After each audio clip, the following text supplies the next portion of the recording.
생일상 하나 제대로 차릴 줄도 모르니? 시어머니의 차가운 목소리가 제 등에 꽂혔습니다. 부모한테 생일상 한 번 제대로 받아본 적이 없으니까 이 모양이지. 임신 20주. 배가 불러온 저는 시누이 생일상을 차리며 묵묵히 그 말들을 들었습니다. 딸이라면서 아들도 못 낳고 집안에 보탬도 안 되고 쓸모가 하나도 없구나. 시누이들의 비웃음, 남편의 침묵. 그냥 이 집에서 나가. 우리 아들하고 이혼해. 그날 밤 저는 집에서 쫓겨났습니다. 20주가 된 뱃속의 아기와 함께 갈 곳이 없어 빗속을 헤맸습니다. 모텔방 침대에 앉아 배를 쓰다듬었습니다. 미안해. 아가야, 엄마가 지킬게. 그런데 일주일 후 한 통의 전화가 모든 걸 바꿨습니다. 그리고 6개월 뒤 조작이다. 이건 조작이야. 절규하는 시어머니의 목소리가 대형홀에 울려 퍼졌습니다. 무슨 일이 일어난 걸까요? 모텔방에서 쫓겨난 며느리가 어떻게 시어머니를 무너뜨릴 수 있었을까요? 지금부터 그 모든 이야기를 들려드리겠습니다. 설거지, 산책할 때 이어서 듣기 편하게 지금 구독만 눌러두세요.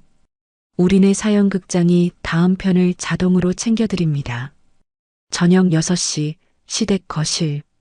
시누이의 32번째 생일상이 차려져 있었습니다. 미역국이 끓고 잡채가 윤기를 내며 전 냄새가 집안 가득 퍼졌습니다.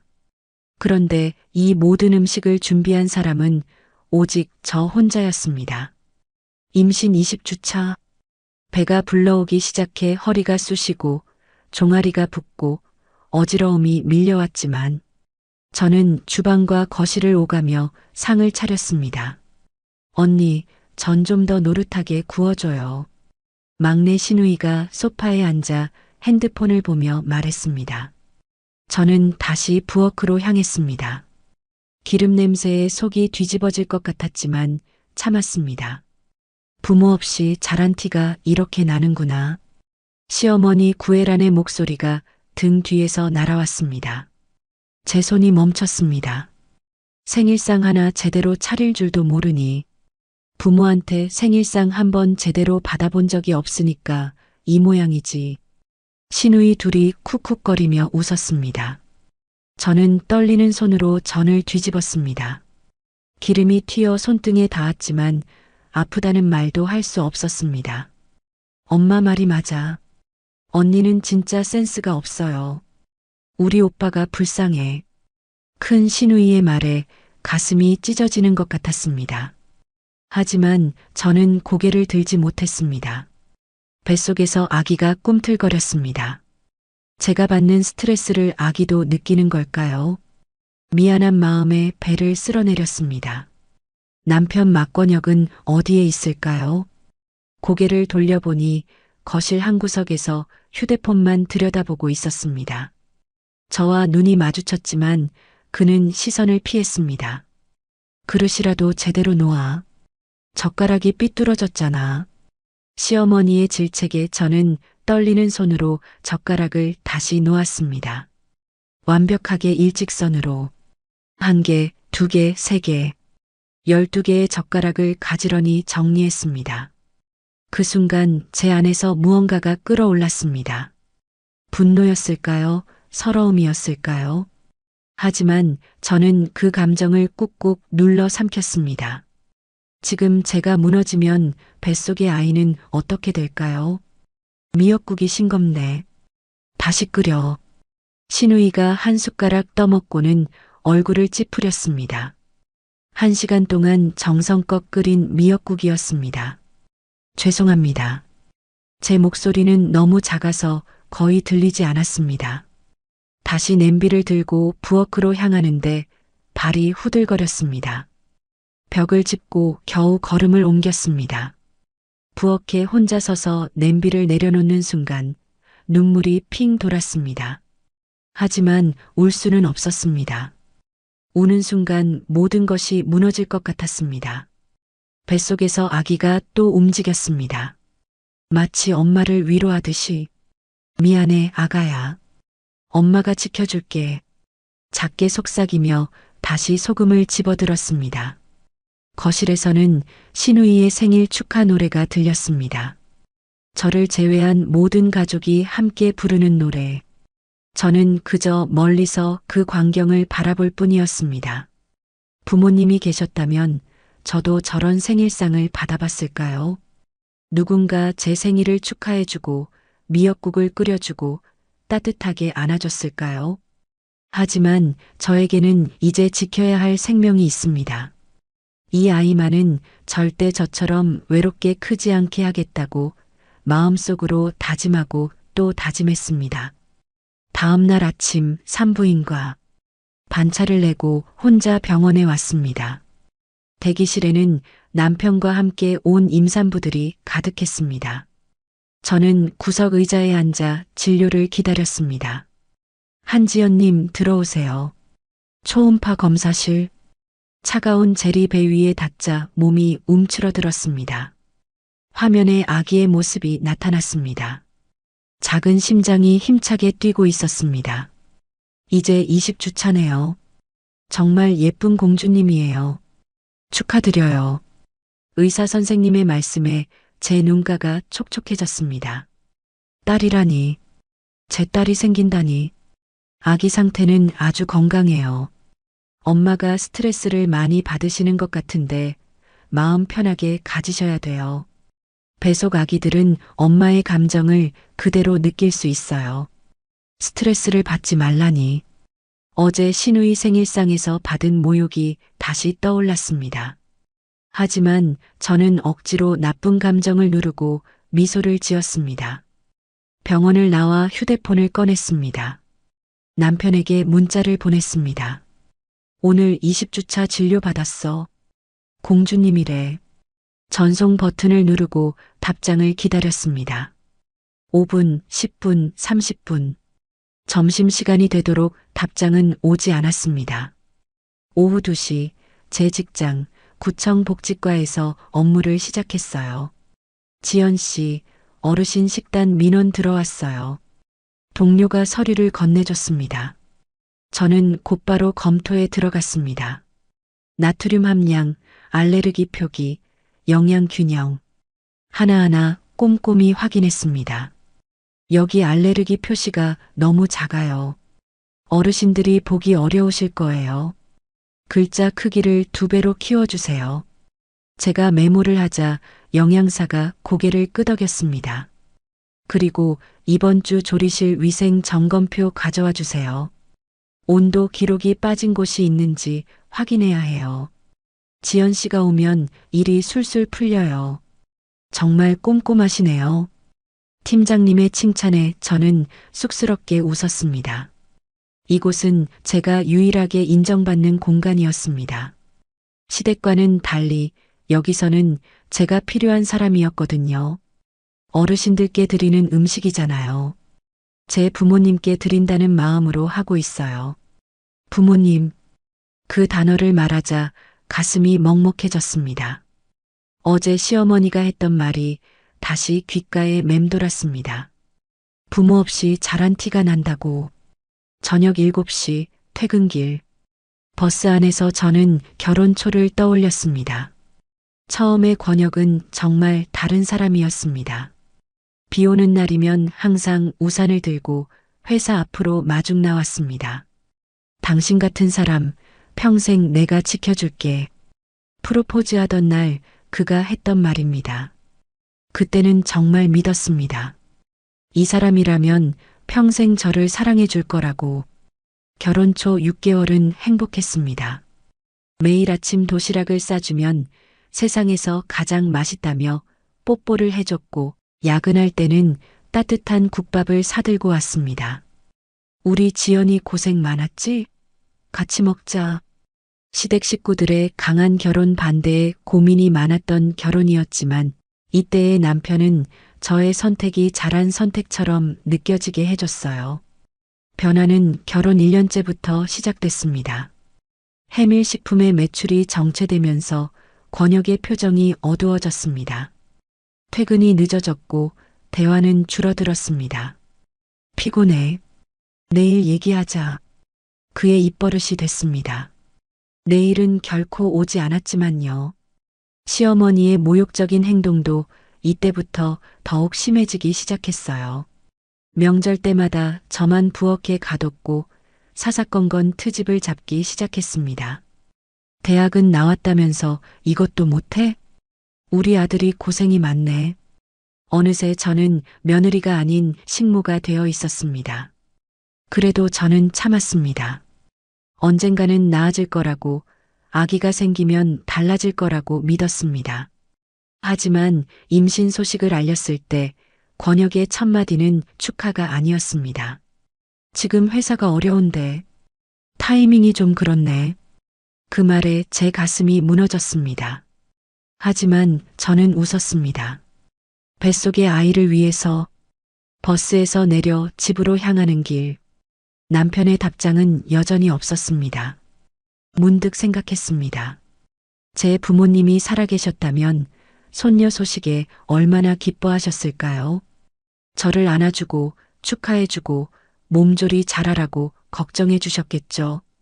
하지만 저에게는 이제 이 아이가 전부입니다. 이 아이만큼은 절대 외롭지 않게, 사랑받지 못한다고 느끼지 않게 키우고 싶습니다. 집 앞에 도착했습니다. 현관문을 열기 전 심호흡을 했습니다. 오늘은 또 무슨 일이 기다리고 있을까요? 시댁 식구들이 거실에 모여 뭔가 진지한 대화를 나누고 있었습니다. 시니어 타운, 식자재 사업, 단어들이 들렸습니다. 아, 왔구나. 저녁 차려. 시어머니의 명령에 저는 말없이 부엌으로 향했습니다. 앞치마를 두르면서 배를 쓸어내렸습니다. 조금만 참자. 엄마가 지켜줄게. 아기에게 속삭이며 저녁 준비를 시작했습니다. 일주일 뒤 밤 10시. 야근을 마치고 지친 몸을 이끌고 집에 들어섰습니다. 현관에 낯선 구두가 놓여 있었습니다. 명품 브랜드의 하이힐이었습니다. 불안한 예감이 스쳤습니다. 거실에 들어서자 처음 보는 여자가 소파에 앉아 있었습니다. 베이지색 명품 재킷, 멀리서도 눈에 띄는 크기의 다이아몬드가 박혀 있는 목걸이, 완벽하게 세팅된 머리. 그녀는 저를 위아래로 훑어보더니 차갑게 미소 지었습니다. 왔니? 앉아. 시어머니 구애란이 먼저 말했습니다. 평소와 달리 목소리에 묘한 긴장감이 있었습니다. 저는 조심스럽게 의자에 앉았습니다. 남편 권혁은 시선을 피한 채 창밖만 바라보고 있었습니다. 처음 뵙겠습니다. 표다빈이라고 해요. 낯선 여자가 우아하게 고개를 들었습니다. 저희 집안은 성우 유통을 운영하고 있어요. 전국의 물건을 빠르게 돌리는 회사죠. 작년 매출이 3천억 정도 되고요. 그녀의 목소리는 자신감이 넘쳤습니다. 시어머니가 덧붙였습니다. 우리 해밀식품은 만드는 데 강하고 여기 다빈이의 성우 유통은 퍼뜨리는 데 강해. 함께하면 라온 시니어 타운의 식당과 식자재 운영권을 따낼 수 있어. 라온. 그 단어에 제 심장이 쿵 하고 내려앉았습니다. 하지만 저는 애써 표정을 감췄습니다. 그래서 결정했어. 시어머니가 제 눈을 똑바로 보며 말했습니다. 너랑 권혁이는 이혼해라. 제 귀를 의심했습니다. 이혼이라니요? 이해해줘. 그때 처음으로 권혁이 입을 열었습니다. 하지만 저를 보지는 않았습니다. 이번만 넘기면 우리 회사가 중견에서 대기업으로 갈 수 있어. 다빈 시내랑 손잡으면 라온 프로젝트는 따놓은 당상이야. 부잣집에 시집 오면서 이 정도 각오는 했어야지. 제 손이 떨리기 시작했습니다. 뱃속에서 아기가 발차기를 했습니다. 게다가 딸이라면서 시어머니의 목소리가 날카로워졌습니다. 아들도 못 낳고 집안에 보탬도 안 되고 쓸모가 하나도 없구나. 쓸모. 저는 이 집에서 쓸모로 평가받는 존재였던 겁니다. 예절도 모르고 부모도 없이 자라서 교육도 제대로 못 받고 처음부터 너는 우리 집 며느리 될 자격이 없었어. 제 가슴이 찢어지는 것 같았습니다. 하지만 가장 아픈 건 남편의 침묵이었습니다. 한마디 변호도 위로도 없었습니다. 우리 아들이랑 깨끗이 이혼하고 이 집에서 나가. 이렇게라도 우리 집에 보탬이 되어라. 순간 아랫배가 찌릿했습니다. 스트레스 때문일까요? 혹시 아기에게 무슨 일이 생기면 어쩌죠? 제 머릿속엔 아기 생각뿐이었어요. 저는 배를 감싸쥐며 일어섰습니다. 알겠습니다. 짐만 싸서 나가겠습니다. 제 목소리는 너무 작아서 거의 들리지 않았을 겁니다. 방으로 들어가 옷 몇 벌과 필수품만 가방에 담았습니다. 손이 계속 떨려서 지퍼를 잠그는 것도 힘들었습니다. 거실을 지나갈 때 표다빈이 권혁의 어깨에 손을 얹는 것을 보았습니다. 권혁은 여전히 고개를 돌린 채였지만 거부하지는 않았습니다. 참, 이혼 서류는 준비해 둘 테니까 도장만 찍으면 돼. 시어머니의 마지막 말이 등 뒤에 꽂혔습니다. 현관문을 나서는 순간 신우이의 작은 비웃음 소리가 들렸습니다. 드디어 속 시원하네.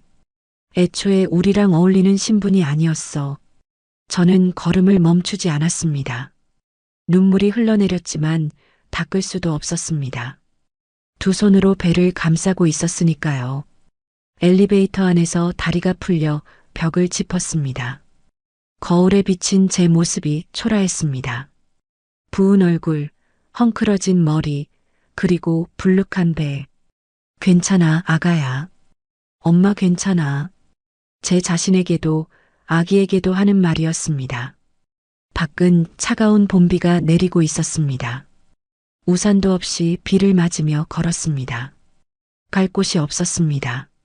핸드폰을 꺼내 연락처를 훑어봤습니다. 친구들은 다들 결혼하고 연락이 뜸해졌고 친척들과도 거의 왕래가 없었습니다. 저에게도 물론 가족이 있었습니다. 할아버지요. 하지만 이렇게 초라한 모습으로 찾아뵐 수는 없었습니다. 결국 저는 동네 끝자락의 허름한 모텔로 향했습니다. 하룻밤 3만 원. 카드를 내밀며 일주일치를 먼저 계산했습니다. 좁은 방 안에 들어서자 그제야 온몸에 힘이 빠졌습니다. 침대에 주저앉아 한참을 울었습니다. 뱃속에서 아기가 또 움직였습니다. 마치 엄마를 위로하는 것처럼. 미안해, 아가야. 엄마가 더 강해질게. 모텔방, 첫째 날 새벽. 좁은 침대에 누워 천장을 바라봤습니다. 형광등 갓에 먼지가 쌓여 있었습니다. 배 위에 손을 올리니 아기의 작은 움직임이 느껴졌습니다. 괜찮니, 아가야? 엄마가 미안해. 핸드폰을 꺼내 연락처를 다시 훑어봤습니다. 할아버지, 연락드릴 수는 있습니다. 하지만 저는 할아버지를 실망시키고 싶지 않았습니다. 25에 결혼하겠다고 했을 때도 할아버지는 걱정하셨습니다. 그 집안이 너를 제대로 대해줄까? 그때 제가 뭐라고 대답했던가요? 제가 선택한 사람이에요. 잘 살 수 있어요. 그런데 이제 와서 쫓겨났다고 도와달라고 연락드린다는 게 제 자존심이 허락하지 않았습니다. 무엇보다 이렇게 무너진 모습을 보여드리고 싶지 않았습니다. 둘째 날 오전 구청. 지연 씨 괜찮아요? 얼굴이 많이 부었네요. 동료가 걱정스럽게 물었습니다. 저는 억지로 미소를 지었습니다. 괜찮아요. 어제 잠을 못 자서 그래요. 평소처럼 어르신 식단표를 검토하고 위생 점검표를 확인했습니다. 일에 집중하면 잠시나마 현실을 잊을 수 있었습니다. 여기 나트륨 함량이 기준치를 넘었네요. 조정 부탁드려요. 알레르기 표시, 글씨 크기 더 키워주세요. 어르신들이 잘 보셔야 해요. 제가 일하는 모습은 평소와 다르지 않았습니다. 아무도 제가 모텔에서 지내고 있다는 걸 눈치채지 못했습니다. 셋째 날 밤, 모텔 침대에 앉아 통장 잔액을 확인했습니다. 380만 원. 출산 준비금으로 모아둔 돈이었습니다. 이걸로 얼마나 버틸 수 있을까요? 배가 꾸르륵 소리를 냈습니다. 편의점 김밥으로 때운 지 사흘째였습니다.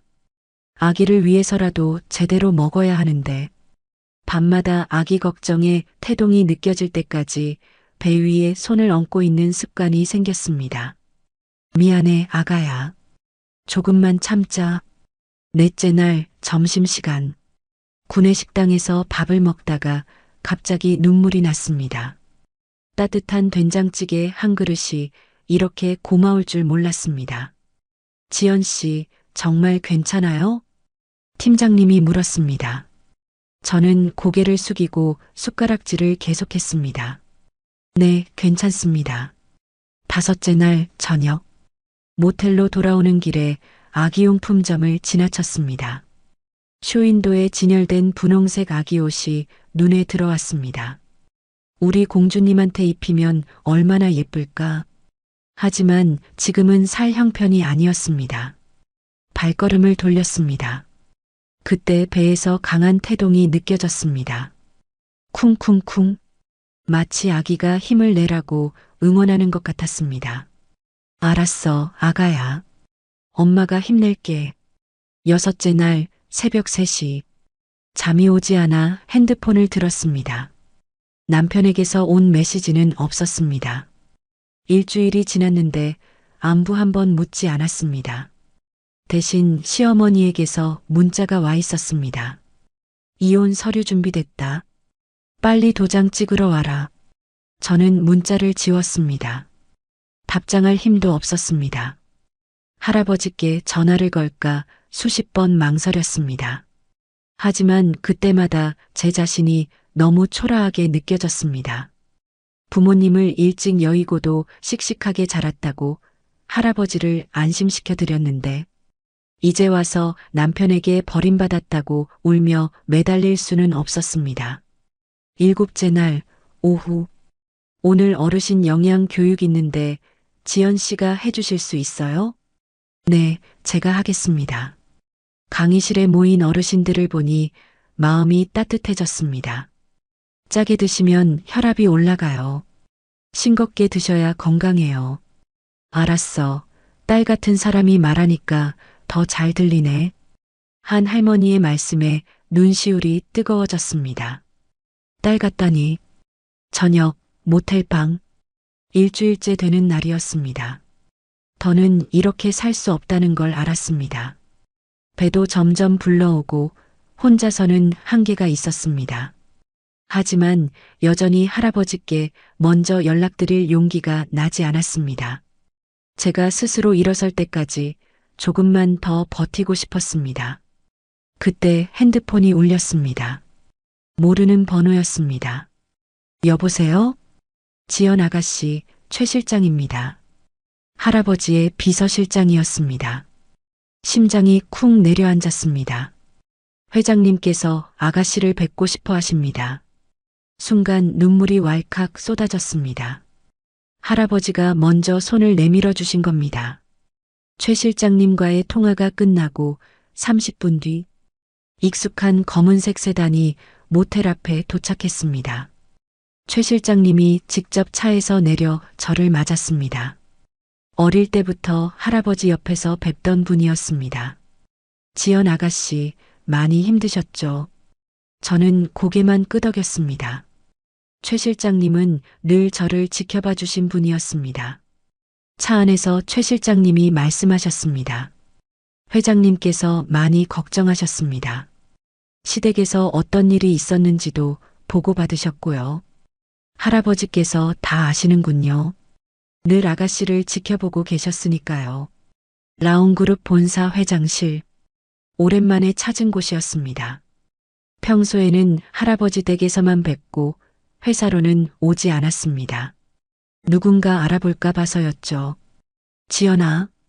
할아버지가 의자에서 일어나셨습니다. 할아버지. 저는 할아버지께 안겼습니다. 그동안 참았던 눈물이 쏟아졌습니다. 왜 연락을 안 했니? 일주일이나 모텔에서 지냈다면서. 죄송해요. 제 스스로 해결하고 싶었어요. 할아버지께 의존하지 않고 그리고 차마 지금 모습을 보여드리기 어려웠어요. 잘 사는 모습 보여드리고 싶었는데. 할아버지가 한숨을 쉬셨습니다. 지연아, 앉아라. 이제 할 이야기가 있다. 할아버지가 직접 차를 따라주셨습니다. 25에 결혼한다고 했을 때 내가 반대했었지. 네, 기억해요. 그때도 너가 고집을 부렸고 나는 너의 선택을 존중했다. 하지만 늘 걱정했어. 너의 신분을 모르는 그 집안이 너를 제대로 대해줄까? 저는 고개를 숙였습니다. 이제 34살이 됐구나. 구청에서 6년간 일하면서 실력도 쌓았고 할아버지가 서류철을 펼쳤습니다. 제가 구청에서 작성한 보고서들, 어르신 영양관리 계획서들이었습니다. 너가 얼마나 성실하게 일했는지 다 보고받았다. 시니어 식단 개선, 위생관리, 민원 처리. 현장 경험은 충분히 쌓았어. 할아버지가 다 지켜보고 계셨군요. 그래. 그동안 너가 평범하게 살기를 바랐다. 너의 부모님이자 나의 아들과 며느리가 세상을 떠난 후 유산을 노리는 친척들, 언론의 관심, 기업 스파이지. 너무 많은 위험이 있었으니까. 할아버지의 표정이 진지해졌습니다. 하지만 이제는 달라. 넌 성인이고 충분한 경력을 쌓았다. 무엇보다 할아버지가 제 배를 바라보셨습니다. 내 증손녀를 위해서라도 이제 너가 일어설 차례다. 할아버지, 라온 시니어 타운 1호 프로젝트를 아니? 네, 시댁에서. 아니, 전 시댁에서 그 얘기를 하더군요. 전국 최대 규모의 실버타운이야. 그 안에 모든 식당과 식자재 공급권을 한 업체가 맡게 된다. 그 심사를 너가 총괄해라. 저는 놀라서 할아버지를 바라봤습니다. 제가 라온그룹 손녀라는 게 공개되는 건가요? 그래. 이제 숨길 필요가 없다. 넌 충분히 강해졌고 너의 실력으로 정당하게 그 자리에 설 자격이 있어. 할아버지가 제 손을 잡으셨습니다. 해밀식품도 참여하겠지. 성우유통과 손잡고. 하지만 넌 공정하게 심사해야 한다. 개인적 감정은 배제하고. 할 수 있어요. 아니, 해야죠. 제 딸을 위해서라도. 한 달 동안 구청 업무를 정리해라. 그리고 라온 복지재단 행정기획팀장으로 와라. 거기서 시니어 타운 프로젝트를 진행하면 된다. 저는 깊게 숨을 쉬었습니다. 28년간 숨겨왔던 신분이 곧 공개되는 겁니다. 두렵지 않니? 두렵지만 이제는 도망치지 않겠습니다. 제 딸에게 당당한 엄마가 되고 싶어요. 할아버지가 처음으로 미소를 지으셨습니다. 그래, 그게 우리 지연이지. 부모님도 하늘에서 자랑스러워 하실 거야. 회장실을 나서며 저는 다짐했습니다. 더 이상 한지연이라는 이름 뒤에 숨지 않겠다고. 라온그룹 회장의 손녀로서 그리고 한 아이의 엄마로서 당당하게 살겠다고. 최 실장님이 준비해둔 아파트로 향하는 차 안에서 뱃속의 아기가 발차기를 했습니다. 그래, 아가야. 이제 시작이야. 한 달 후 구청 복지과에서의 마지막 날. 지연 씨가 가신다니 너무 아쉬워요. 동료들이 작은 송별회를 열어줬습니다. 케이크에는 새로운 시작을 응원합니다라고 적혀 있었습니다. 그동안 정말 감사했어요. 여기서 배운 것들 평생 잊지 않을게요. 팀장님이 제 어깨를 토닥였습니다. 라온그룹이라니 정말 대단한 곳으로 가시네요. 거기서도 잘하실 거예요. 제가 라온 회장의 손녀라는 건 아직 공개되지 않았습니다. 단지 실력을 인정받아 스카우트 됐다고만 알려졌습니다. 다음 날 라온그룹 복지재단 행정기획팀장 한지연입니다. 잘 부탁드립니다. 처음으로 제 본명과 직함을 당당하게 밝혔습니다. 이제 임신 24주차, 배가 제법 불러왔지만 숨기지 않았습니다. 첫 회의실, 영양사 팀장이 먼저 인사했습니다. 김영애 수석 영양사입니다. 시니어 식단 전문가예요. 박준호 조리팀장입니다.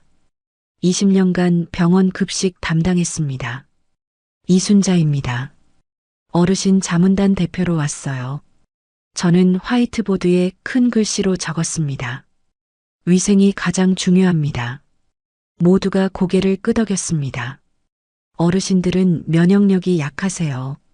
작은 위생 문제도 큰 사고로 이어질 수 있어요. 제가 구청에서 경험한 사례들을 하나씩 설명했습니다. 식중독으로 병원에 실려간 할머니, 알레르기 표시를 못 봐서 응급실에 간 할아버지. 그래서 우리가 만들 기준은 이렇습니다. 저는 준비한 자료를 펼쳤습니다. 첫째, 모든 식재료 온도 기록 의무화. 둘째, 염도와 당도 기준치 엄격 관리. 셋째, 알레르기 표시는 크고 명확하게. 이순자 어르신이 말씀하셨습니다. 그래, 우리 나이 되면 글씨가 작으면 안 보여. 크게 써줘야 해. 점심시간, 혼자 휴게실에서 쉬고 있을 때였습니다. 뱃속에서 아기가 움직였습니다. 저는 배를 쓸어내리며 속삭였습니다. 우리 딸, 엄마가 열심히 일하는 거 보고 있니? 초음파 사진을 꺼내봤습니다. 이제 얼굴 윤곽이 보일 정도로 컸습니다. 너를 위해서라도 엄마가 강해져야 해. 좋은 세상 만들어줄게. 오후 회의. 심사 배점을 공개할 겁니다. 제가 말하자 영양사 팀장이 놀랐습니다. 배점을 미리 공개한다고요? 네. 투명해야 합니다.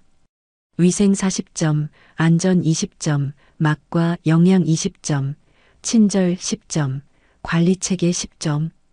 박준호 팀장이 고개를 갸웃했습니다. 위생이 40점이나 되나요? 어르신들께는 위생이 곧 생명입니다. 타협할 수 없어요. 퇴근 후 새 아파트. 할아버지가 마련해 주신 곳이었습니다. 깨끗하고 안전했지만 혼자 있으니 적막했습니다. 저녁을 먹으며 뉴스를 봤습니다. 라온그룹이 시니어 타운 사업자 선정을 앞두고 화면에 해밀식품 로고가 나왔습니다. 그리고 성우유통과의 협력 소식도. 가슴이 철렁했지만 이내 마음을 다잡았습니다. 감정은 빼고 원칙대로. 다음 날 프로젝트 팀 전체 회의. 공고문을 쉬운 말로 작성해 주세요. 제가 부탁하자 법무팀 직원이 의아해했습니다. 굳이 왜요? 원래 공고문은 좀 어렵잖아요. 어르신들도 읽으실 거예요. 자기들이 먹을 음식을 누가 만드는지 알 권리가 있으니까요. 이순자 어르신이 박수를 쳤습니다. 맞아요. 우리도 알아야지. 너무 좋은 생각이야. 일주일 뒤 심야. 프로젝트 준비로 야근이 이어졌습니다. 피곤했지만 이상하게 마음은 편했습니다. 구청에서와 달리 여기서는 제가 결정권자였습니다. 제 의견이 반영되고 실행됐습니다. 아가야, 엄마가 만드는 세상은 너한테도 좋은 세상일 거야. 배를 쓰다듬으며 중얼거렸습니다. 위생적이고 안전하고 투명한 세상. 그게 엄마가 너한테 줄 첫 선물이야. 다음 날 아침 9시 사무실 제자리에 전화벨이 울렸습니다. 업무 시작과 동시에 걸려온 첫 번째 전화였습니다. 네, 라온 복지재단 행정기획팀장 한지연입니다. 전화기 너머로 잠시 침묵이 흘렀습니다. 숨소리만 들렸습니다. 상대방이 멈칫하는 게 느껴졌습니다. 3초, 5초. 시간이 길게 느껴졌습니다. 안녕하세요. 저는 해밀식품 대표 막권혁입니다. 제 심장이 쿵 내려앉았습니다. 펜을 쥔 손에 힘이 들어갔습니다. 하지만 그의 목소리는 사무적이었습니다. 제 이름과 목소리를 듣고 순간 당황했지만 설마 같은 사람일 거라곤 생각하지 못하는 것 같았습니다. 제가 이 자리에 있을 거라곤 상상도 못할 테니까요. 무슨 일로 전화하셨습니까? 제 목소리는 차갑고 단호했습니다. 떨림을 숨기려 애썼습니다. 아, 네. 라온 시니어 타운 프로젝트 관련해서 미리 인사도 드리고 저희 회사의 강점도 설명드리고 싶어서요. 그가 준비한 듯한 말을 늘어놓기 시작했습니다. 저희 해밀식품은 20년 전통의 식품 제조 전문 기업입니다. 식품안전관리 인증은 물론이고 작년에는 식품안전관리 우수업체로 선정되기도 했습니다. 특히 시니어 전문 식단 개발에도 제가 몇 번이나 들었던 그 회사 자랑이었습니다. 시댁에서 손님이 올 때마다 반복했던 레퍼토리. 혹시 시간 되시면 식사라도 한번 좋은 레스토랑 예약해 두겠습니다. 아니면 저희 본사로 오셔도 되고요. 공장 시설도 직접 보여드리고 싶습니다. 로비였습니다. 너무나 뻔한. 제가 구청에서 일할 때도 이런 접근을 많이 받았습니다. 하지만 이번엔 달랐습니다. 마 대표님, 저는 그의 말을 잘랐습니다. 이번 심사는 철저히 공정하게 진행됩니다. 사전 접촉은 일절 받지 않습니다. 아니, 그게 아니라 업계 관례상 서로 알아가는 시간이 필요하다고 생각해서 관례는 없습니다. 제 목소리가 더욱 차가워졌습니다.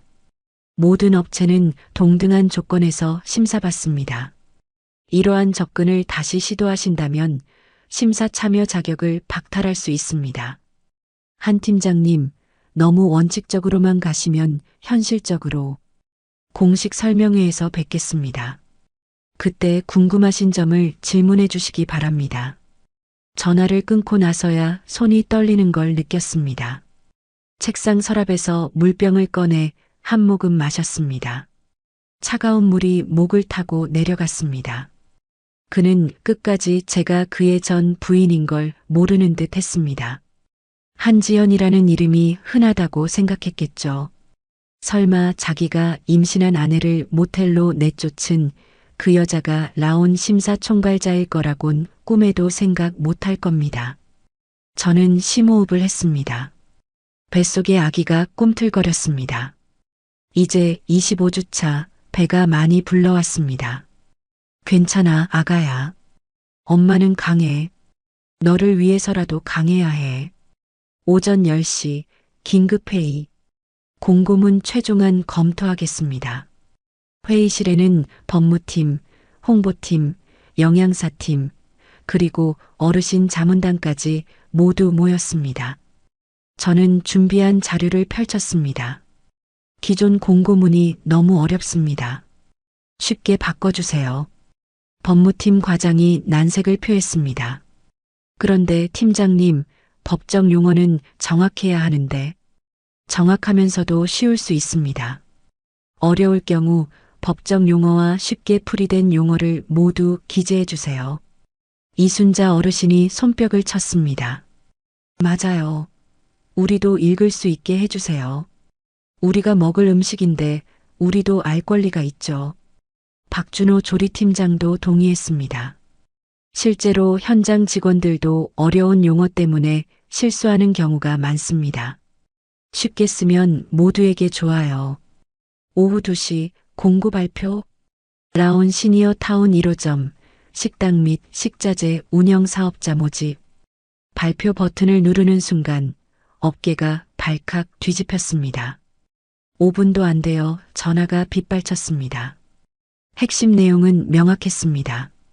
시니어 타운 내 모든 식당과 식자재 공급을 한 업체가 전담합니다. 6개월마다 한 지역씩 3년간 6개 지역에 새로운 시니어 타운을 신규로 확장합니다. 1호 선정 업체에게 이후 모든 프로젝트 우선 협상권을 부여합니다. 예상 사업 규모 연간 1,000억 원, 3년간 총 3,000억 원. 이 숫자에 업계가 술렁였습니다. 중소기업이 단번에 대기업으로 도약할 수 있는 기회였습니다. 배전표도 함께 공개했습니다. 위생 40점, 안전 20점, 맛과 영양 20점, 친절 10점, 관리체계 10점, 위생이 40점. 이 파격적인 배점에 언론이 주목했습니다. 보통 맛이 30점, 가격이 30점인 게 업계 표준인데 위생을 최우선으로 둔 건 전례가 없었습니다. 오후 4시 언론 브리핑, 기자들이 몰려들었습니다. 카메라 플래시가 터졌습니다. 왜 위생을 40점이나 배정하셨습니까? 한 기자가 물었습니다. 저는 준비한 답변을 했습니다. 70대 어르신이 식중독에 걸리면 생명이 위험합니다. 20대는 배탈로 끝날 일이 어르신들에게는 중환자 실행입니다.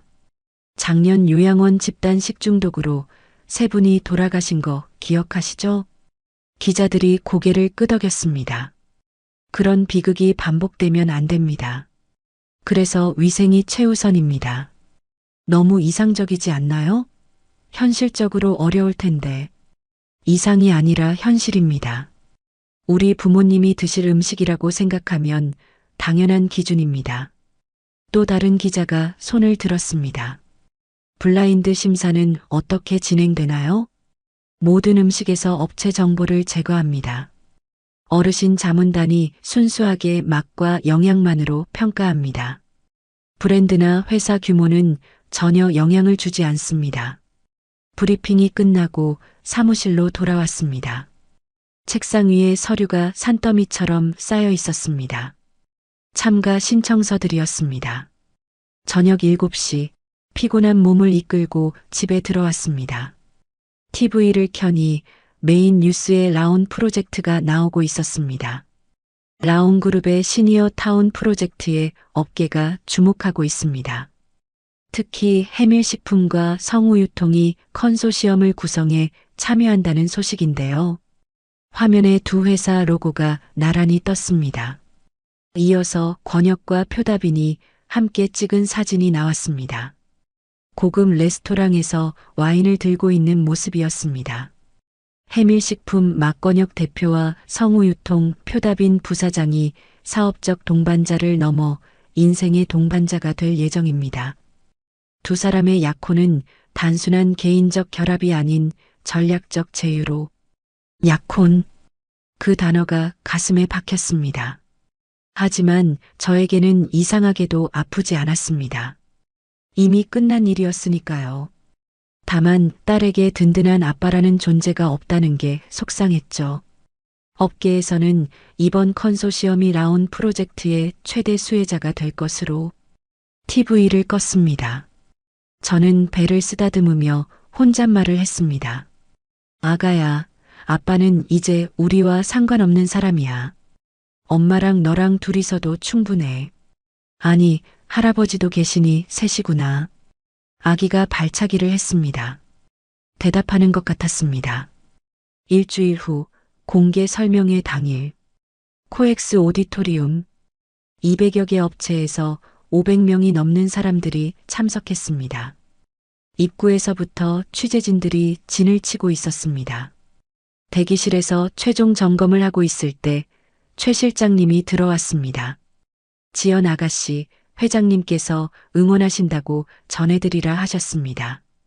그리고 이건 최 실장님이 작은 약병을 건넸습니다. 임산부용 영양제였습니다. 회장님이 직접 고르셨습니다. 증손녀를 위해서라고요. 감사합니다. 최선을 다하겠습니다. 무대 뒤에서 대기하며 심호흡을 했습니다. 저 너머로 웅성거리는 소리가 들렸습니다. 곧 제 차례였습니다. 이제 라온 복지재단 행정기획팀장님을 모시겠습니다. 사회자의 소개와 함께 무대로 걸어나갔습니다. 수백 개의 시선이 저에게 집중됐습니다. 플래시가 터졌습니다. 부모 없는 구박덩어리 며느리라는 이름표를 떼는 순간이었습니다. 안녕하세요. 라온 복지재단 행정기획팀장 한지연입니다. 마이크를 잡는 순간 객석 앞줄에서 소동이 일어났습니다. 누군가 벌떡 일어섰다가 옆 사람이 잡아 다시 앉혔습니다. 구애란이었습니다. 그녀의 얼굴이 하얗게 질려 있었습니다. 옆에 앉은 권혁은 입을 반쯤 벌린 채 얼어붙어 있었습니다. 마치 유령을 본 것 같은 표정이었습니다. 표다비는 불안한 표정으로 둘을 번갈아 봤습니다. 무언가 심상치 않음을 눈치챈 듯 했습니다. 저는 그들과 시선을 마주치지 않고 발표를 시작했습니다. 오늘 설명회는 투명하고 공정한 심사를 위한 첫걸음입니다. PPT 첫 장이 화면에 떴습니다. 위생이 생명입니다라는 문구가 크게 적혀 있었습니다. 시니어분들께 해가 될 수 있는 음식은 절대 용납되지 않습니다. 작은 부주의가 큰 사고로 때로는 생명을 앗아갈 수 있기 때문입니다. 구애란이 옆에 신우이와 급하게 수군거리는 게 보였습니다. 입모양으로 읽을 수 있었습니다. 저 여자가 우리 집에 있던 말도 안 돼. 어떻게? 신우이들도 충격에 빠진 표정이었습니다. 하지만 저는 개의치 않았습니다. 아니, 오히려 담담했습니다.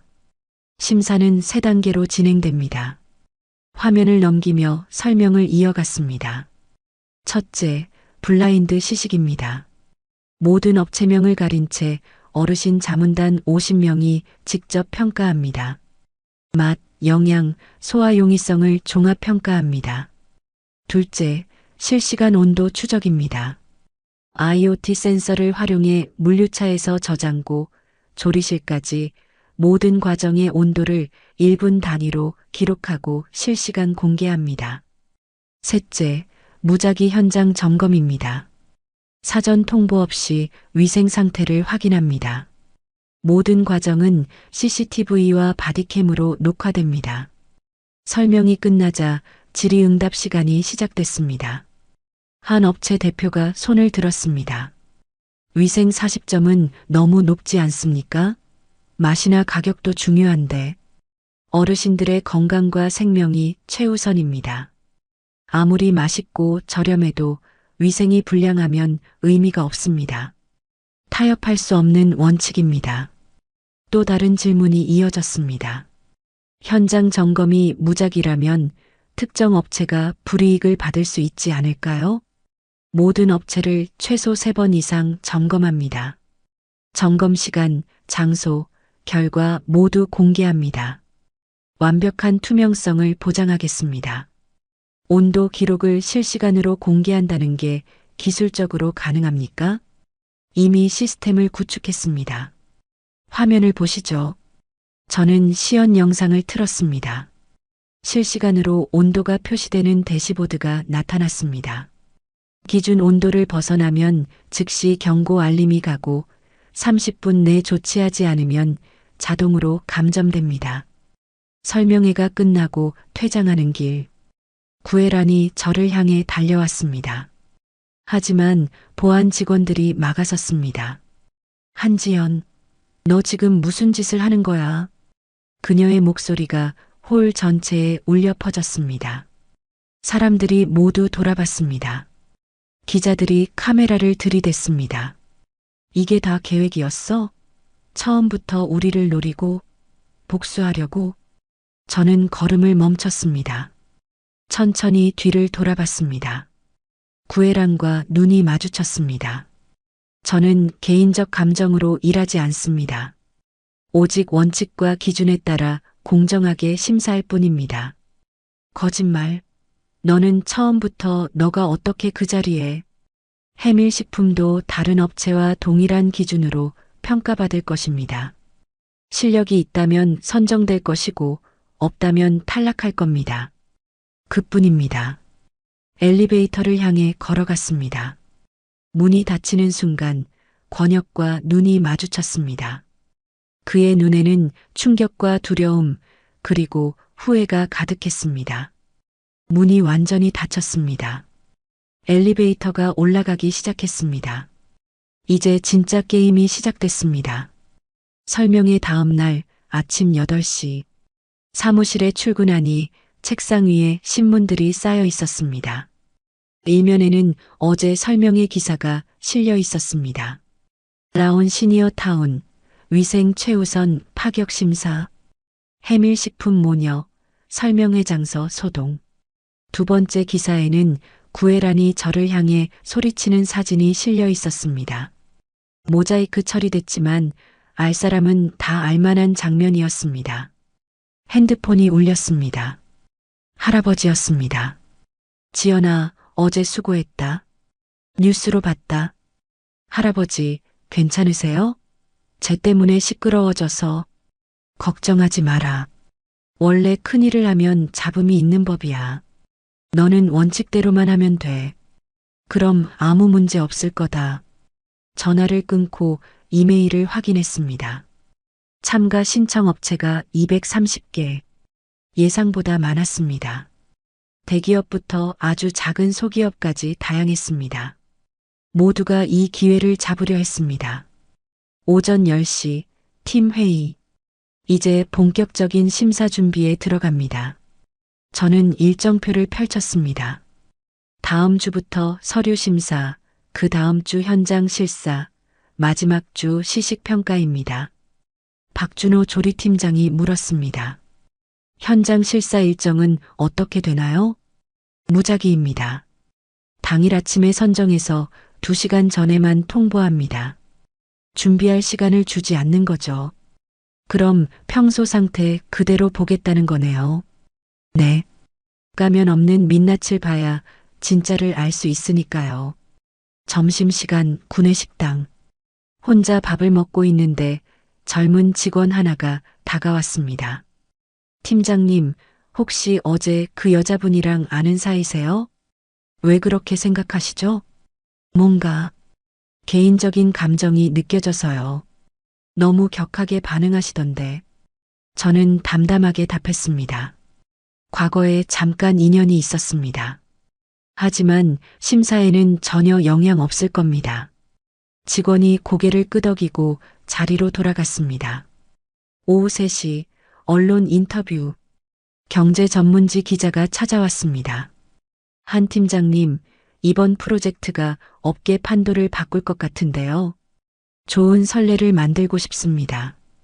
위생과 안전이 최우선인 문화를 정착시키고 싶어요. 해밀과 성우 컨소시엄이 유력하다는 얘기가 있던데요. 모든 업체가 동등한 기회를 갖습니다. 실력으로 평가받을 겁니다. 기자가 펜을 놓고 물었습니다.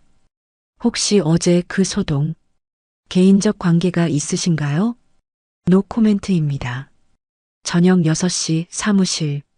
야근을 하며 서류를 검토하고 있는데 노크 소리가 들렸습니다. 들어오세요.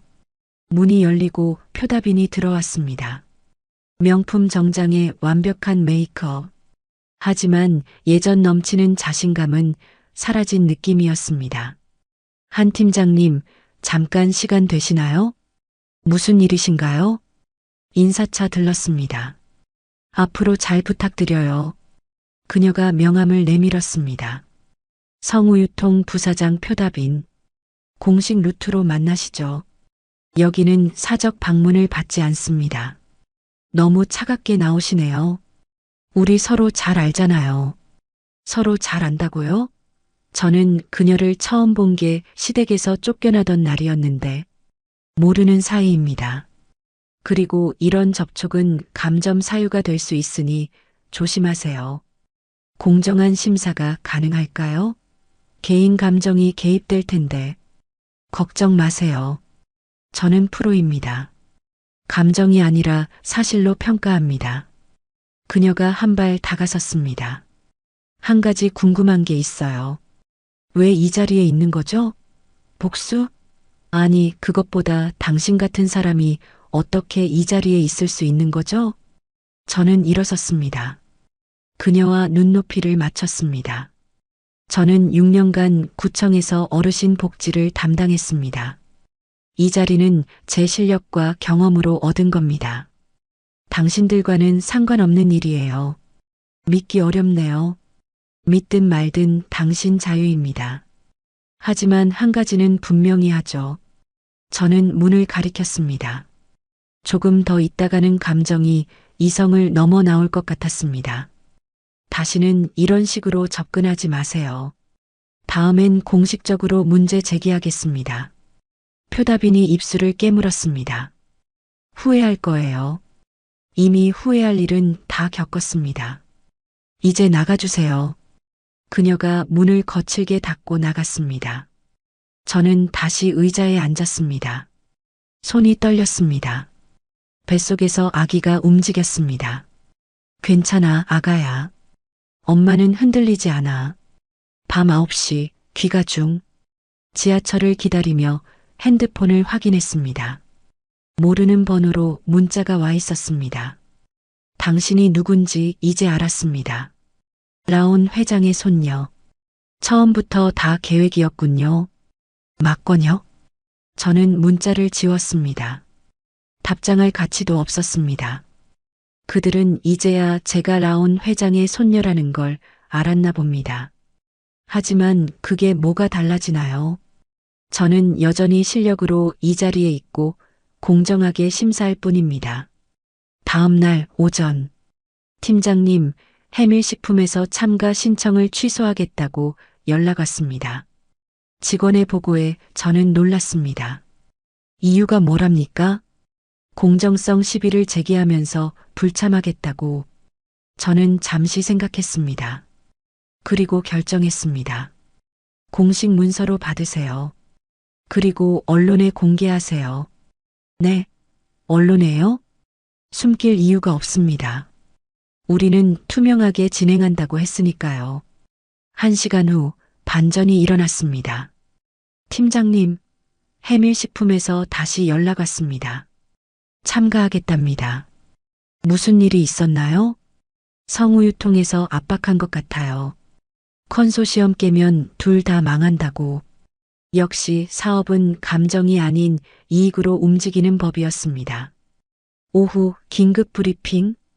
해밀과 성우 컨소시엄의 참가 번복 소동이 있었습니다.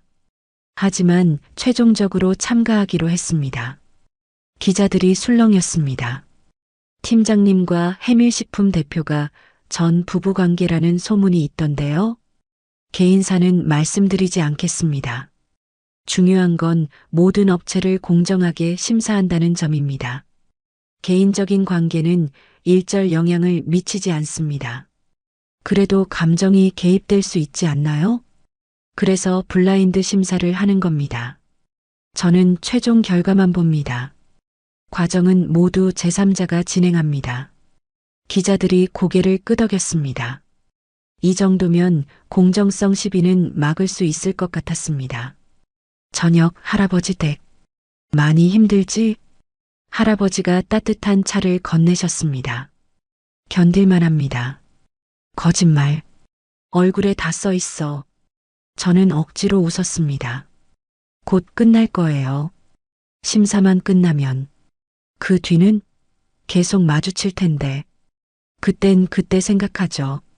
할아버지가 제 손을 잡으셨습니다. 너무 혼자 짊어지지 마라. 힘들면 기대도 돼. 알겠습니다, 할아버지. 집으로 돌아오는 길 문득 생각했습니다. 이제 반환점을 돌았습니다. 여기서 물러설 수 없습니다. 끝까지 가야 합니다. 제 딸을 위해서라도. 심사 일주일 전 월요일 새벽 인터넷 포털 사이트에 익명 글이 올라왔습니다. 라온 심사위원장, 전 남편 회사 떨어뜨리려는 복수극. 출근하자마자 홍보팀에서 난리가 났습니다. 조회수가 이미 10만을 넘어섰습니다. 팀장님, 대응이 필요할 것 같습니다. 그냥 두세요. 해명하면 더 커집니다. 하지만 댓글은 점점 악화됐습니다. 고아 출신이 복수한다, 임신 중인데 스트레스로 아이한테 나쁜 영향 공정할 리 없다. 점심시간 휴게실에서 직원들의 수군거림이 들렸습니다. 팀장님 괜찮을까요? 압박감이 상당할 텐데. 저는 조용히 자리를 피했습니다. 혼자 옥상에 올라가 심호흡을 했습니다. 뱃속의 아기가 발차기를 했습니다. 미안해, 아가야. 엄마 때문에 시끄럽지? 그때 핸드폰이 울렸습니다. 모르는 번호였습니다. 여보세요? 한지연 팀장님이시죠? 저는 기자입니다. 해밀식품과의 관계에 대해 전화를 끊었습니다. 곧이어 또 다른 번호로 전화가 왔습니다. 이번엔 받지 않았습니다. 오후 2시 긴급회의. 팀장님, 이대로는 안 됩니다. 공정성 시비가 너무 커요. 법무팀장이 걱정스럽게 말했습니다. 그래서 준비한 게 있습니다. 저는 서류를 꺼냈습니다. 제가 심사에서 완전히 빠지겠습니다. 채점도 평가도 하지 않겠습니다. 오직 진행만 할게요. 그럼 누가 심사를? 외부 심사위원 5명을 추가로 모셨습니다. 한국영양학회 회장, 식품안전 전문 교수, 요리연구가, 소비자단체 대표, 그리고 실버타운 원장님. 모두가 놀란 표정이었습니다. 이분들이 모든 걸 결정합니다. 저는 그저 발표만 하겠습니다. 그날 저녁 집으로 가는 길 문자가 왔습니다. 구애란이었습니다. 너가 어떻게 그 자리에 간 거니? 처음부터 노기창 회장을 통해 우리를 노렸구나. 한때 가족이었는데 어떻게 이럴 수 있니? 이번 한 번만 눈 감아라. 다들 그렇게 한다. 저는 답장하지 않았습니다. 대신 문자를 캡처해서 법무팀에 전달했습니다. 증거 보전 부탁드립니다. 수요일 법원. 이혼 조정 기일이었습니다. 권혁은 변호사와 함께 나왔습니다. 저도 할아버지의 계속된 부탁으로 이번에는 변호사와 함께였습니다. 양육권은 어떻게 하시겠습니까? 판사님의 질문에 권혁이 먼저 답했습니다. 양육권은 포기하겠습니다.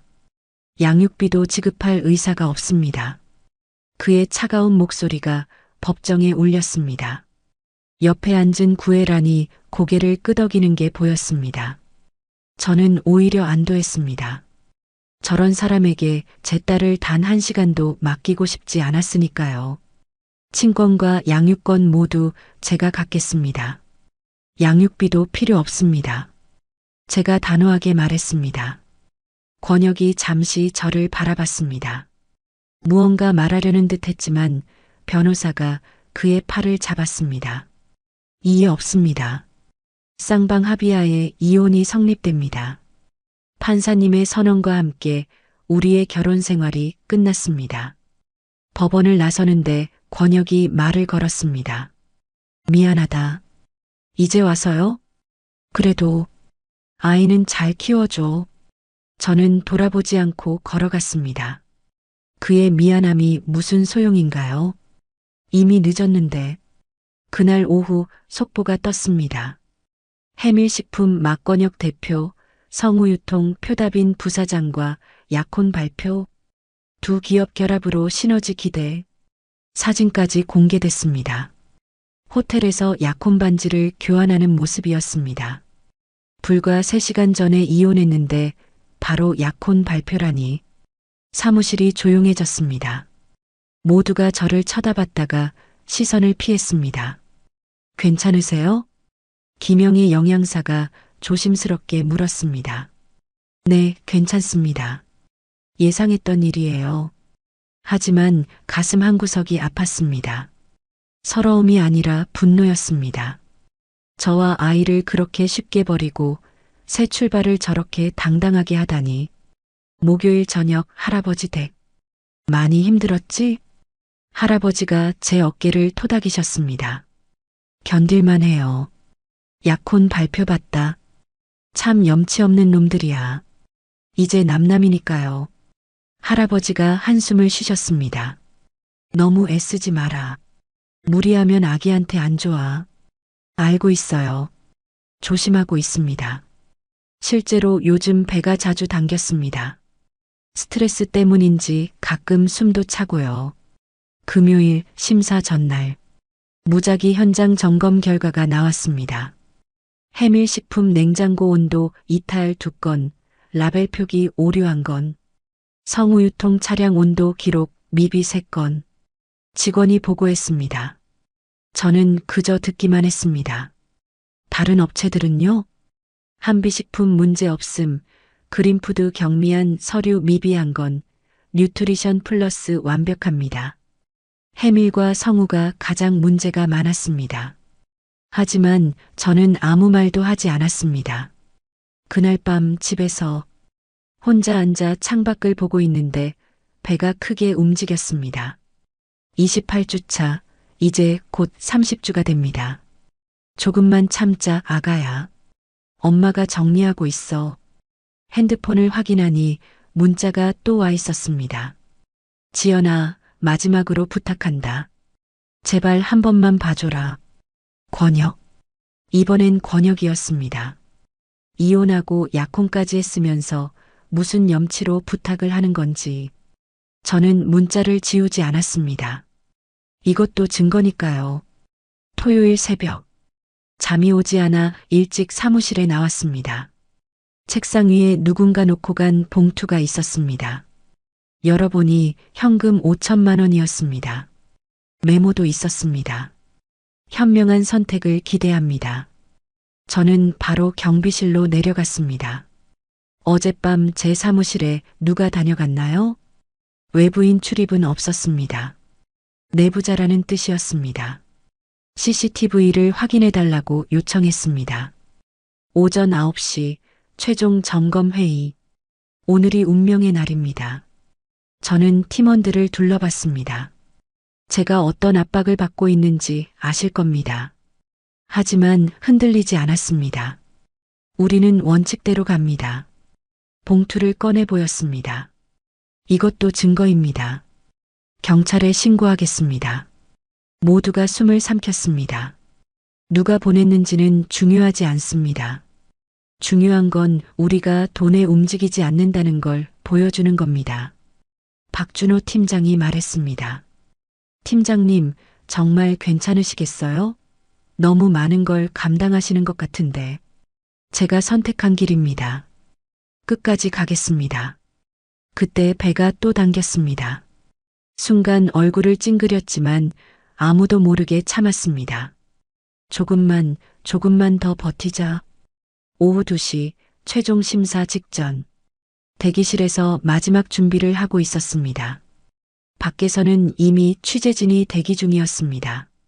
한지연 팀장, 공정한 심사 가능한가? 해밀, 성우 컨소시엄 특혜 의혹. 전 남편 회사 떨어뜨리기.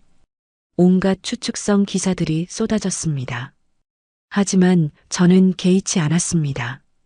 아니, 개의치 않으려고 애썼습니다. 진실은 숫자가 말해줄 테니까요. 심사 당일 새벽 4시.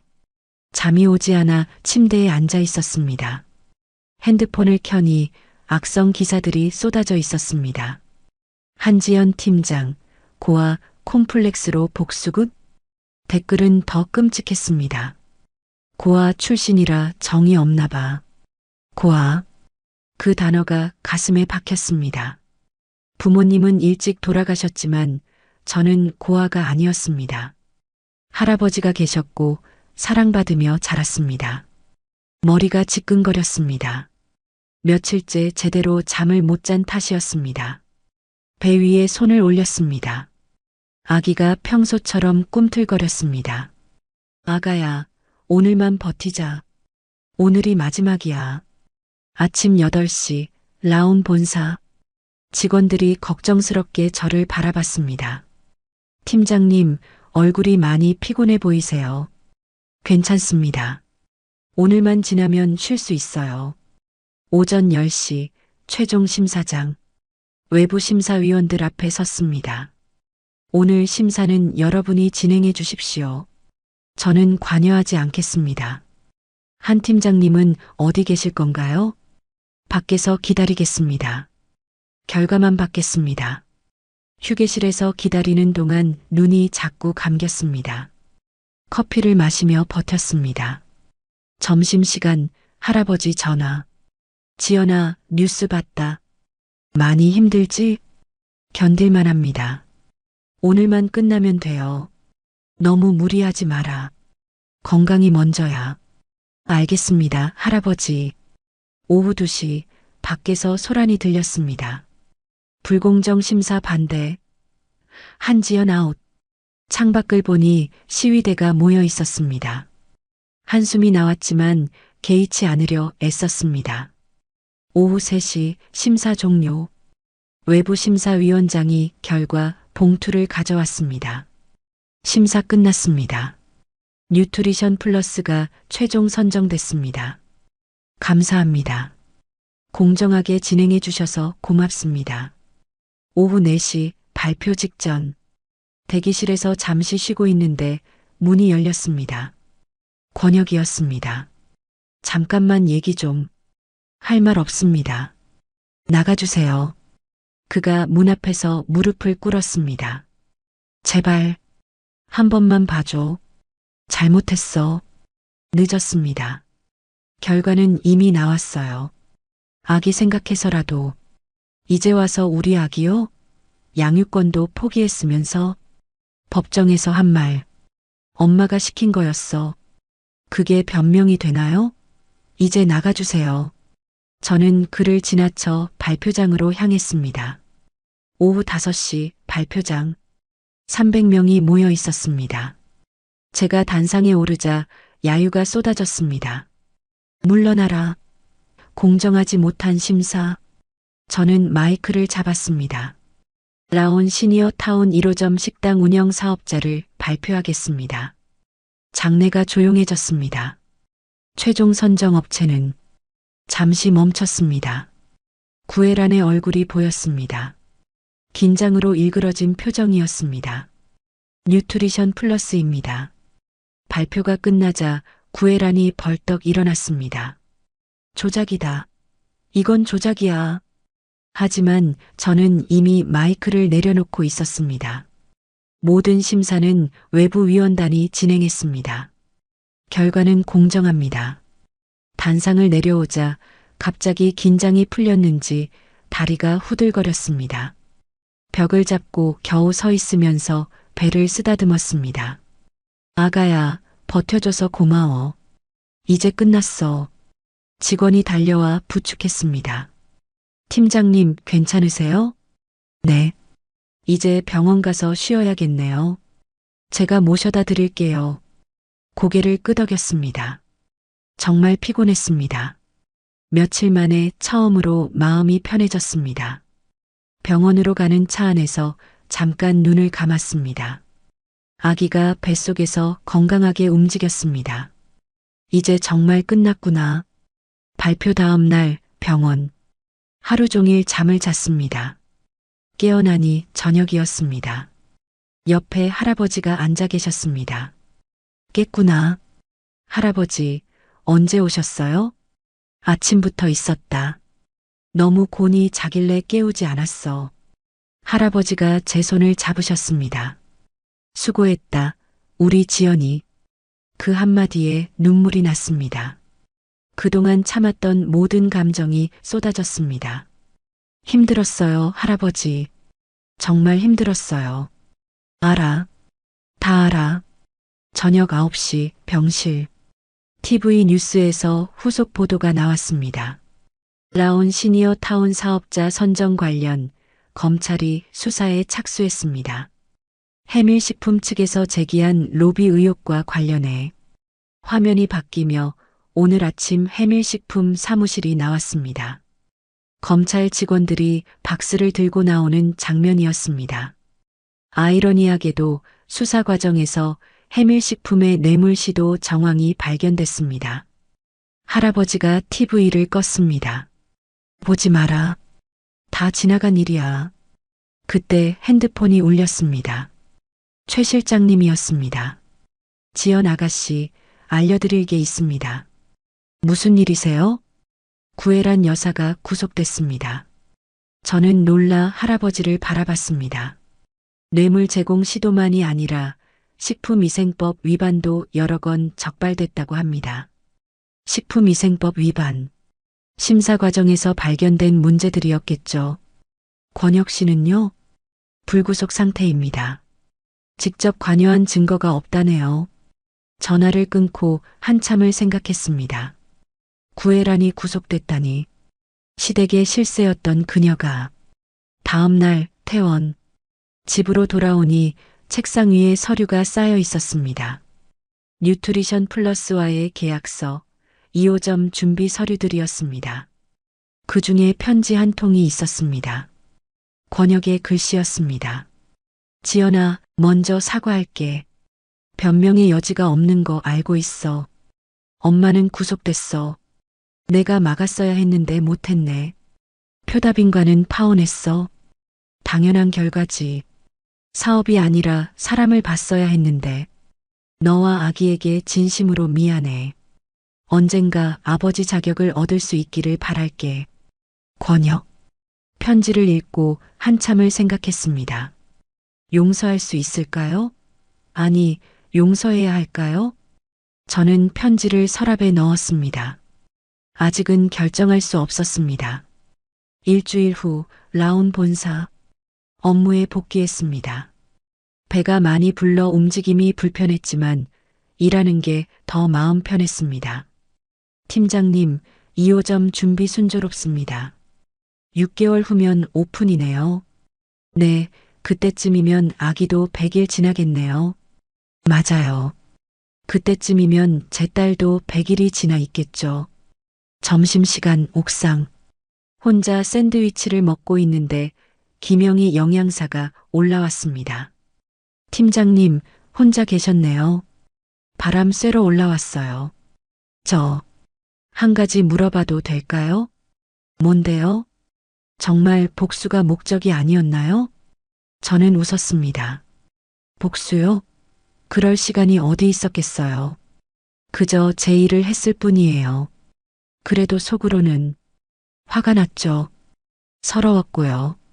하지만 그것 때문에 일을 망칠 순 없잖아요. 김영애 씨가 고개를 끄덕였습니다. 대단하세요. 저라면 못했을 거예요. 저도 못할 줄 알았어요. 그런데 하니까 되더라고요. 그날 저녁 집 뉴스를 보는데 특집 보도가 나왔습니다. 라온 시니어 타운 심사, 투명성의 새 기준이 되다. 기자가 말했습니다. 이번 심사는 모든 과정을 공개하고 외부 위원단이 평가하는 방식으로 진행됐습니다. 업계에서는 새로운 표준이 될 것이라고. 화면에 제가 발표하는 모습이 잠깐 나왔습니다. 임신한 몸으로 당당하게 서 있는 모습이었습니다. 저게 나였구나. 새삼 대단하다는 생각이 들었습니다. 뱃속에서 아기가 발차기를 했습니다. 그래, 엄마가 잘했지? 너도 자랑스러워해도 돼. 그때 문자가 왔습니다. 모르는 번호였습니다. 한지연 팀장님, 덕분에 공정한 기회를 얻었습니다. 감사합니다. 뉴트리션 플러스 직원 일동. 이런 문자를 받으니 모든 고생이 보상받는 기분이었습니다. 한 달 후 산부인과.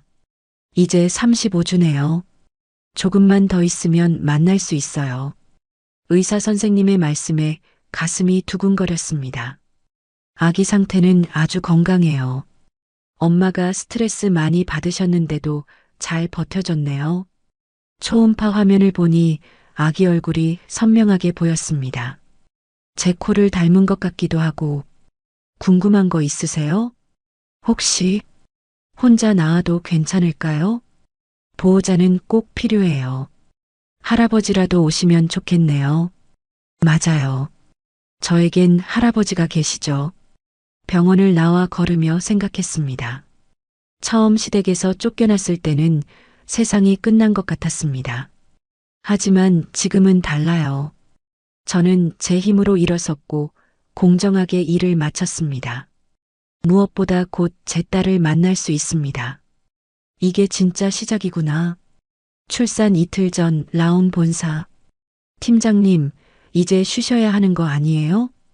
직원들이 걱정스럽게 물었습니다. 하지만 마지막 점검은 제가 해야 했습니다. 실전 심사 영상 공개 준비됐나요? 네, 편집 완료했습니다. 화면에는 2달 전 심사 과정이 그대로 담겨 있었습니다. 블라인드 시식, 온도 기록, 현장 점검. 모든 게 투명했습니다. 이걸 정말 다 공개하나요? 네, 약속했잖아요. 투명하게 한다고. 그때 배가 크게 당겼습니다. 진통이 시작된 것 같았습니다. 팀장님, 괜찮아요. 영상 공개부터 하고요. 오후 2시 영상 공개. 라온 공식 채널에 심사 전 과정을 담은 1시간짜리 영상이 올라갔습니다. 댓글이 실시간으로 달렸습니다. 와, 진짜 투명하네. 해밀식품 온도 조작 증거 나온다. 이래서 떨어진 거구나. 30분 만에 조회수 10만을 넘었습니다. 오후 4시 병원. 더는 참을 수 없었습니다. 진통 간격이 짧아졌습니다. 할아버지, 병원 가야 할 것 같아요. 할아버지가 급히 오셨습니다. 지금 가자. 최 실장이 차 대기하고 있어. 병원 가는 길 핸드폰이 울렸습니다. 권혁이었습니다. 지연아, 영상 봤어. 정말 공정했구나. 지금 병원 가는 중이에요. 뭐, 벌써? 끊을게요. 전화를 끊었습니다. 그에게 알릴 의무는 없었습니다. 저녁 8시 분만실. 힘주세요. 조금만 더. 온 힘을 다해 힘을 줬습니다. 할아버지가 밖에서 기다리고 계셨습니다. 응애. 드디어 아기 울음소리가 들렸습니다. 건강한 딸이에요. 축하합니다. 제 가슴 위에 아기를 올려놨습니다. 작고 따뜻한 생명이었습니다. 안녕, 아가야. 엄마야. 눈물이 멈추지 않았습니다. 인생에서 처음 느껴보는 벅찬 기분이었습니다. 다음 날 아침 병실. 할아버지가 아기를 안고 계셨습니다. 증손녀가 이렇게 예쁠 줄이야. 이름 지어주세요, 할아버지. 서진이 어때? 밝을서, 나아갈 진. 한서진. 좋네요. 그때 병실 문이 열렸습니다. 뜻밖의 방문객이었습니다. 이순자 어르신이었습니다. 아기 보러 왔어요. 어르신이 준비해온 베넷 저고리를 꺼내셨습니다. 직접 지으셨어요? 그럼. 우리 심사위원장님 딸이잖아. 일주일 후 퇴원. 집에 돌아오니 화환이 가득했습니다. 라온 직원들, 뉴트리션 플러스, 심지어 다른 참가 업체들도 보냈습니다. 그중 작은 화환 하나가 눈에 띄었습니다. 서진이 탄생 축하. 건강하게 자라길. 아빠가 될 자격을 얻고 싶은 사람. 권혁이었습니다. 복잡한 마음이 들었습니다. 2달 후 라온 시니어 타운 1호점. 서진이를 안고 현장을 방문했습니다. 식당이 거의 완성되고 있었습니다. 뉴트리션 플러스 대표가 인사했습니다. 팀장님 덕분입니다. 공정한 기회를 주셔서 잘 운영해 주세요. 어르신들이 행복하셨으면 좋겠어요. 서진이가 팔을 휘저으며 옹알이를 했습니다. 이 아이가 커서도 자랑스러운 곳이 되길 바랍니다. 6개월 후 라온 시니어 타운 1호점 오픈. 개장식에 수많은 사람들이 모였습니다. 저는 서진이를 유모차에 태우고 참석했습니다. 한지연 팀장님, 인터뷰 부탁드립니다. 기자가 다가왔습니다. 이제 곧 2호점도 준비하시죠? 네, 부산에 오픈 예정입니다. 그때 멀리서 익숙한 얼굴이 보였습니다. 권혁이었습니다. 해밀식품 대표가 아닌 평범한 정장 차림이었습니다. 그가 조심스럽게 다가왔습니다. 축하해. 잘 됐구나. 왜 왔어요? 서진이. 한 번만 봐도 될까? 유모차 속 서진이를 바라보는 그의 눈이 떨렸습니다. 나를 닮았네. 이제 가주세요. 그가 뒤돌아서다 멈췄습니다. 해밀은 변하려고 노력 중이야. 비정규직, 계약직 직원들 모두 정규직 전환했어. 어르신 할인도 시작했고 연분 기준도 지키고 있어. 의외의 소식이었습니다. 엄마는 집행유예 받을 것 같다네. 이제 경영에서 손 뗐고. 그래요. 표다빈과는 완전히 끝났어. 처음부터 잘못된 선택이었지. 저는 대답하지 않았습니다. 언젠가 아빠라고 불러줄 날이 올까? 그건 서진이가 결정할 일이에요. 그가 고개를 끄덕이고 걸어갔습니다. 한 달 후 검찰 발표. 해밀식품 구애란 전 회장, 식품위생법 위반 및 뇌물공여 미수로 징역 1년 집행유예 3년. 라벨 변조, 온도 기록 조작, 무신고 조리장 운영 등 다수 위반 사항 적발. 뉴스를 보며 복잡한 심정이었습니다. 한때 시어머니였던 사람이 범죄자가 되었으니까요. 다음 날 편지가 왔습니다. 구애란이었습니다. 지연아, 미안하다는 말은 하지 않겠다. 너도 받아주지 않을 테니. 다만 인정한다. 너가 공정했다는 걸. 손녀는 잘 키워라. 짧은 편지였지만 그녀다운 내용이었습니다. 3개월 후 우연한 만남. 마트에서 장을 보는데 권혁과 마주쳤습니다. 그의 장바구니에는 이유식 재료가 있었습니다. 뭐 하는 거예요? 이유식 공부 중이야. 언젠가 서진이한테 해줄 수 있을까 해서. 필요 없어요. 알아. 그래도 준비는 하고 싶어. 그의 눈이 진실해 보였습니다. 일주일에 한 번, 2시간. 뭐? 서진이 만나는 거요. 그 정도는 허락할게요. 그의 눈이 커졌습니다. 정말? 대신 조건이 있어요. 절대 혼자 데려가지 말 것. 제가 있는 곳에서만. 고마워. 정말 고마워. 1년 후 라온 시니어 타운 3호점 오픈식. 이제 전국에 3개의 시니어 타운이 운영되고 있었습니다. 서진이가 걸음마를 시작했습니다. 엄마. 처음으로 엄마를 불렀습니다.